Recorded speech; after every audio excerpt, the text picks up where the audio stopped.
you could always redirect money into better situations. I remember I interviewed one of the guys who the War Dogs movie was based off of. Mm-hmm. And you hear things, but you don't always register things. I remember I asked him, what the budget is for defense in the U.S. He said $800 billion a year. $800 billion with a B. I thought it was 250. It used to be that. It's been raising up over the years. Probably about 5-10 years ago it was that. Well, right. And if you talk about the Pentagon alone, they spend billions. Yeah, about $800 billion. Well, in total. Yeah. $800 billion. Yes, that's the budget. That's per year. Yeah. Per year? Per year, $800 billion. Yeah, that's the entire Pentagon budget. Yeah. Yeah. I had no idea. Yeah, it's massive. $800 billion a year on weapons. Yeah, it's about 10 times more than like the next 5 biggest countries combined. Yeah, something like that. So, $800 billion. That means in 13 years, if we applied the same amount to reparations. Wait. I'm wrong. 2025, $892.6 billion. There you go. Almost $900.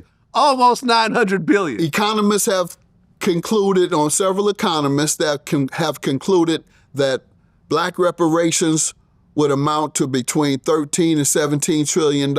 Trillion dollars. Yes. Yeah. We're spending, you just said, $1 trillion a year on defense. Yeah. Just give us half of that. Just throw us half of that. 500 billion? Yeah, throw us 500 billion per year.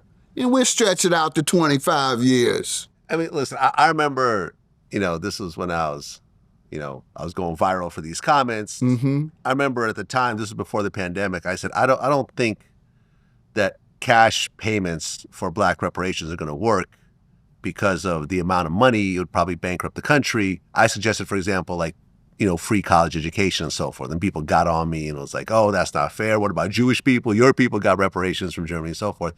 And then the pandemic happened. And I saw the amount of money that the U.S. gave out. And I said, something, I was wrong. I think cash when reparations. They needed, they got it. The U.S. got it. Mm-hmm. If the U.S. wanted to pay black people back for slavery, yep, cash is actually appropriate. So I had to apologize. I remember me and Delia Hughley talked about that on one of my shows. And also, I've always, and I've been a member of, in fact, I helped write the reparations legislation as a student assistant to Congressman John Conyers when he drafted it.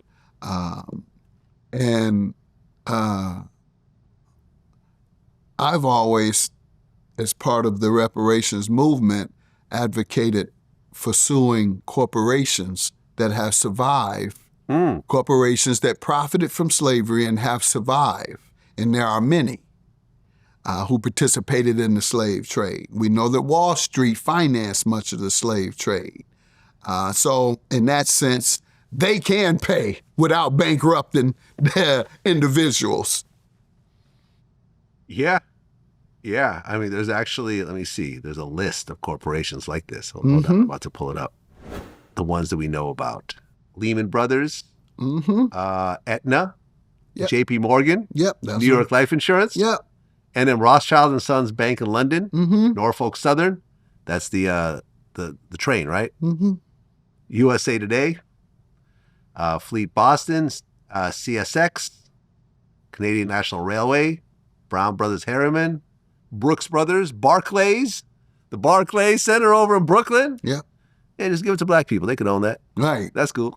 Not to say everybody you mentioned over the course of years, they've made tens of trillions. Yeah. I agree, man. I agree. So now, do you think it'll happen in our lifetime?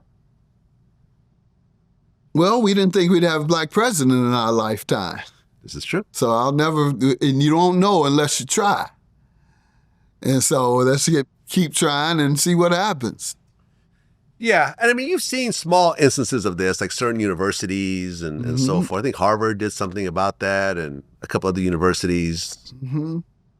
And we got local municipalities who have passed reparations ordinances that also provide assistance pursuant to that ordinance. I think there's a guaranteed income In Chicago, I believe it is, or was for a short time, $1,500 per person for a certain population as part of the reparations bill. And then you have states that can do the same, but major cities run by African-American political officials have certainly, most of them, passed ordinances supporting congressional legislation for reparations. And that's why it's so important that we participate in the system that has the resources.